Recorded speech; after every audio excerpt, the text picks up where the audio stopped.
White house اور امریکی محکمہ خارجہ دونوں کی جانب سے پاکستانی اور بھارتی افواج کے سیز فائر معاہدے سے متعلق اعلان کو خوش آئند قرار دیا گیا ہے، لیکن جس طرح ابھی ہم نے کشمیریوں کی رائے سنی اس میں سے بھی کافی وہ اس حد تک سسپیکٹ کر رہے ہیں کہ یہ چیزیں آن ورڈز نہیں چلیں گی۔ اسی طرح سے جنوبی ایشیائی امور کے ماہر مائیکل کوگلمن نے وائس آف امریکہ کی نیلوفر مغل کو بتایا کہ اس سے زیادہ خوش امیدی کی توقع نہیں رکھنی چاہیے۔ Well, it's quite a surprise, to put it mildly. یہ حیرانگی کی بات تو ہے کیونکہ بھارت اور پاکستان کے تعلقات پچھلے 2 سالوں سے بہت کشیدہ رہے ہیں۔ در حقیقت یہ جنگ بندی ایسے وقت میں ہوئی ہے جب دونوں ملکوں کے درمیان کئی دہائیوں میں پیدا ہونے والے سنگین ترین فوجی بحران کے واقعے کو 2 برس پورے ہونے کو ہیں۔ میرے خیال میں بھارت اور پاکستان نے فیصلہ کیا ہے کہ وہ اس بات پر متفق ہو سکتے ہیں کہ سرحد پر تشدد بہت زیادہ ہو رہا تھا۔ پچھلے سال فائر بندی کی تقریباً 5000 خلاف ورزیاں ہوئی تھیں، جو تقریباً 2 اشروں کے دوران سب سے زیادہ تعداد ہے، اور اس سب تشدد کا اثر عام شہریوں پر پڑتا ہے۔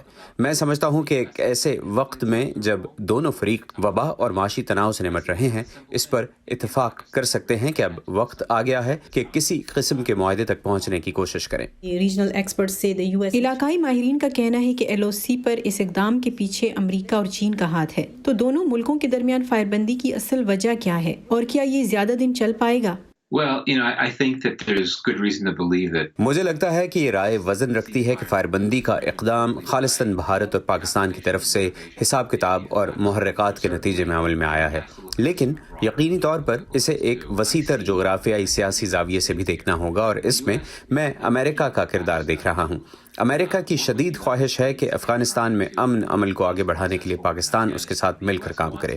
امریکہ چاہتا ہے کہ پاکستان طالبان کے ساتھ اپنے تعلقات کو استعمال کرتے ہوئے ان پر تشدد کم کرنے کے لیے جنگ بندی پر راضی کرنے اور فوجوں کے انخلا کی 1 مئی کی تاریخ میں توسیع پر اتفاق کرنے کے لیے دباؤ ڈالے۔ امریکہ جانتا ہے کہ جب تک بھارت اور پاکستان کے درمیان تعلقات کشیدہ ہیں، پاکستان کی توجہ بٹی رہے گی۔ تو مجھے لگتا ہے کہ پچھلے چند مہینوں کے دوران جب جنگ بندی کے لیے مذاکرات ہو رہے تھے تو ممکن ہے ٹرمپ انتظامیہ کی طرف سے اگر مکمل نہیں تو کچھ حوصلہ افزائی کی گئی ہو، کیونکہ یہ مذاکرات کئی ماہ قبل شروع ہوئے تھے۔ مجھے یہ بھی لگتا ہے کہ چین سے متعلق زاویہ دلچسپ ہے۔ میرا خیال ہے کہ بھارت میں یہ احساس موجود ہے کہ چین سے اسے سب سے بڑا اسٹریٹجک خطرہ لاحق ہے، خاص طور پر چین کی طرف سے سرحدی خطرہ، اور بھارت اس خطرے پر زیادہ توجہ مرکوز کرنے کی اہلیت چاہتا ہے۔